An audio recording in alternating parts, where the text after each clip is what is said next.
What's going on, everyone? It's the Niskel. Welcome back to The Legend of Zelda: A Link to the Past.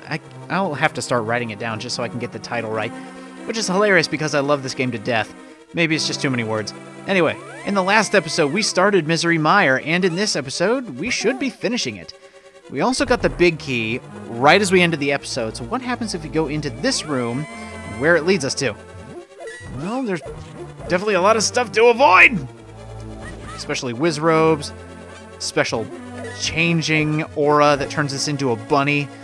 I know there's another door up there, but there's a few more things I want to do before we do that.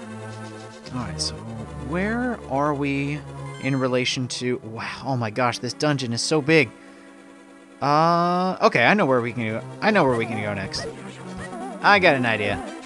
For the first time in a long time, I have an idea. Down here... Let's go ahead and get the item for this dungeon, while running into a bubble, of course.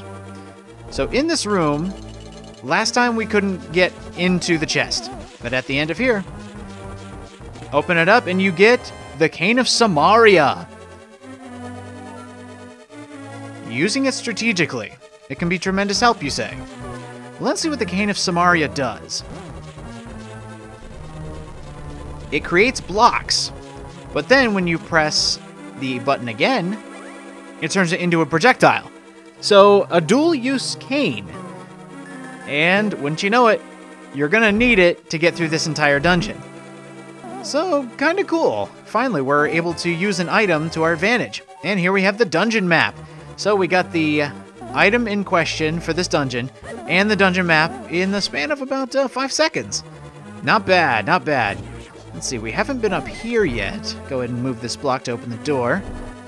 And through here, if I remember correctly, I probably do, but probably don't. And I thought it was a lot closer than that. Open this up and you get another small key. And there's only one door that I can think of that we can use it on. And that's the one that we haven't been able to open yet. Where was that exactly? Well... While I think about that, we haven't been in this room yet. Let's go ahead and head inside. I was waiting for this room. Yeah, it's just got a bunch of bomb slugs in here. And that one dropped an 8. An 8 bomb. If you still have, like, the first upgrade of the bomb bag, and you're still rocking, like, 20 bombs, these guys will fill you up in no time.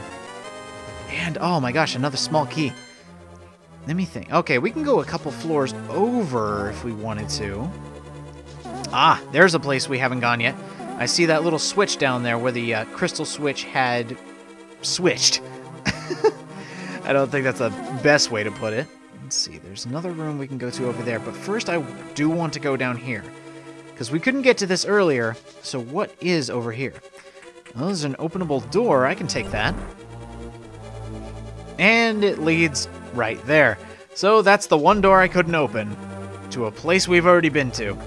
Level design. The best. Actually, I really do admire the way Nintendo makes levels. Especially when they're doing their Mario games. They have that down to a science on how to make platforming levels and to make them really, really fun. Let's see. How do you open this? That's how. This is one of those doors that's just a one-way door, so you can't go in it, you can only come out of it.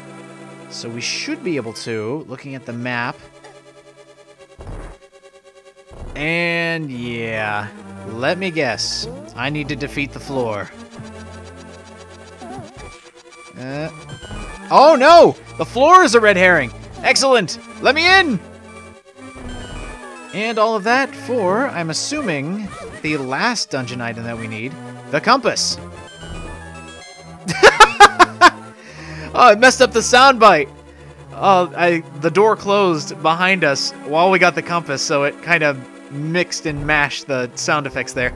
So we have all the dungeon items now.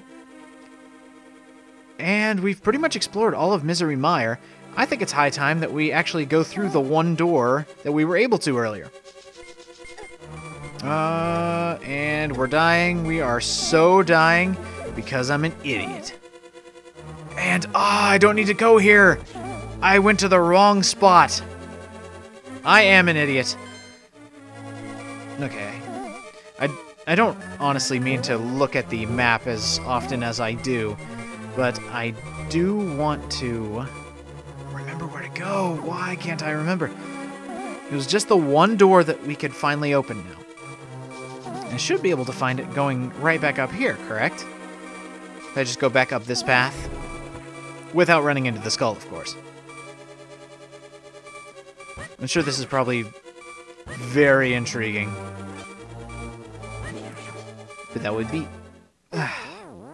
And of course I died. Be right back. Ah, here we go. This is where I want it to be.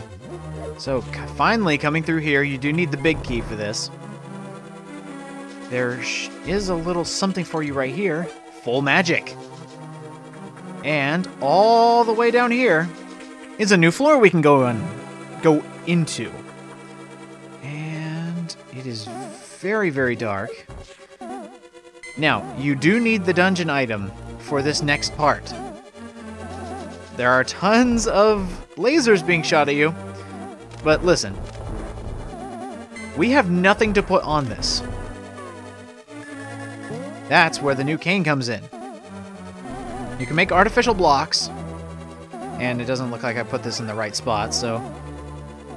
Stop shooting at me, please! There we go. So the door is now open. Let's go through.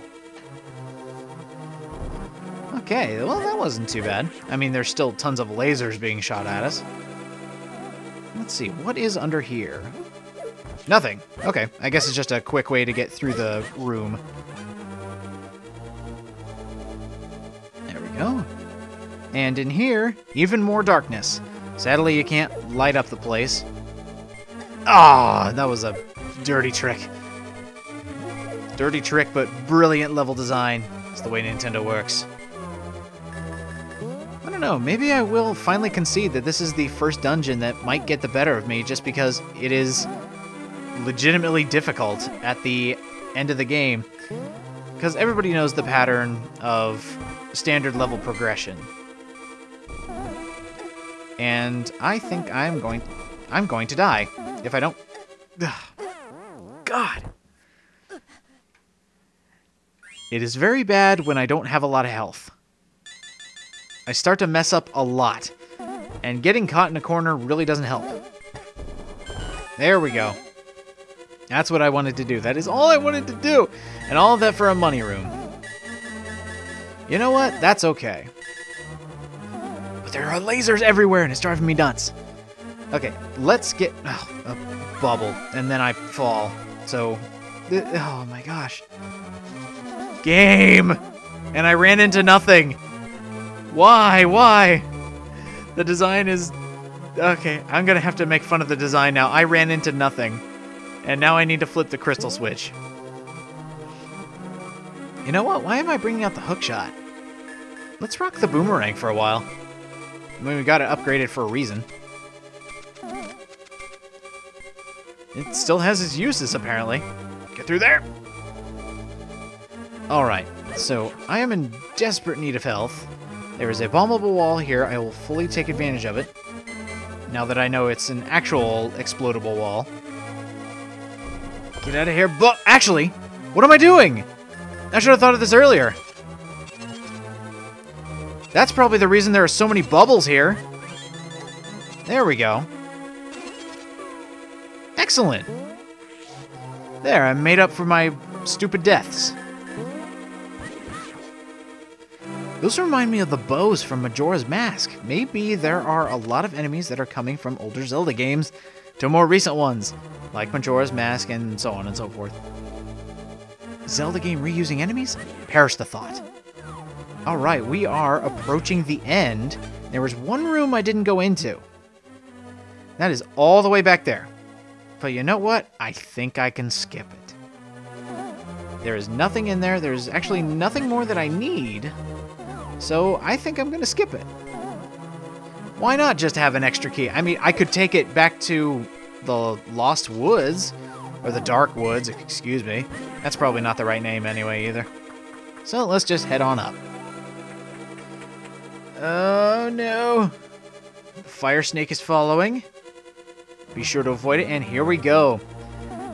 I do like how all the little, I want to call them like welcome rugs to the boss's room, they always have an image of the boss you are about to fight. And this one is mean. I'm just going to say it right now, this boss is mean. This entire dungeon has been mean. And here we have Virtuoso. I believe that is his name. Let me look at the pronunciation here. Vitreous.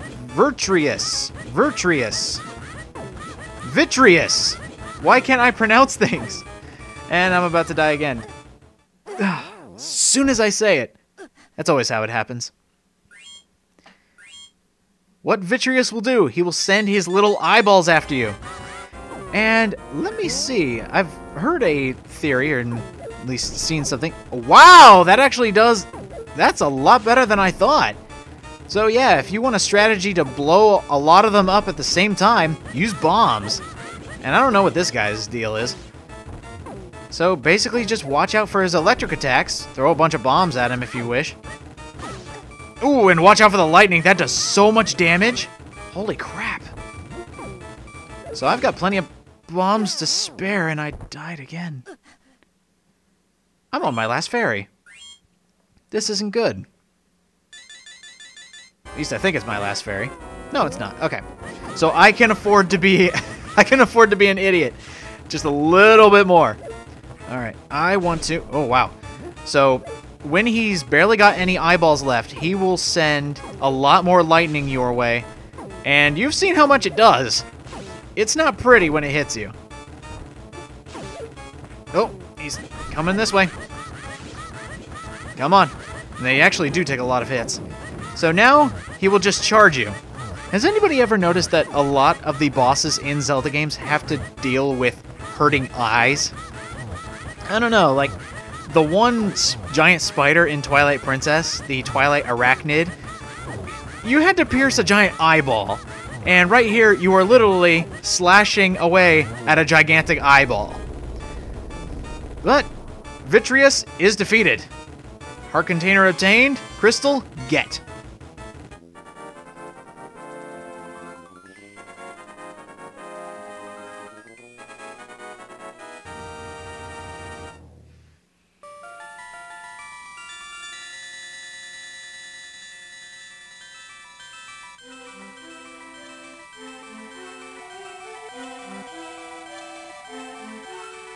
I have saved yet another fair maiden.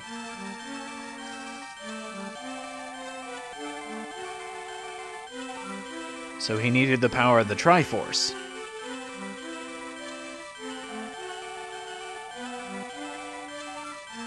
So getting rid of the maidens gave him enough power to create the Dark World. Or to at least break the seal to the Golden Power and bring everybody to the Dark World.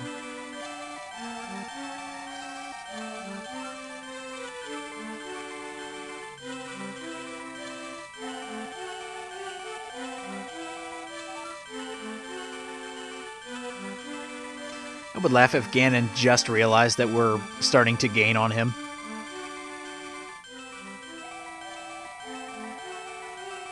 So the last maiden that we need to save is Princess Zelda.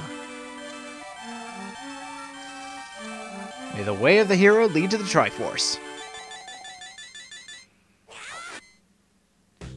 Alright, that is another dungeon down. Only one more to go.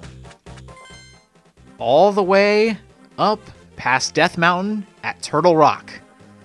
Next time on The Legend of Zelda: Link to the Past, we're going to be heading to Turtle Rock, and you are such a jerk! You took 4 hearts from me! Anyway, I'll see you guys next time.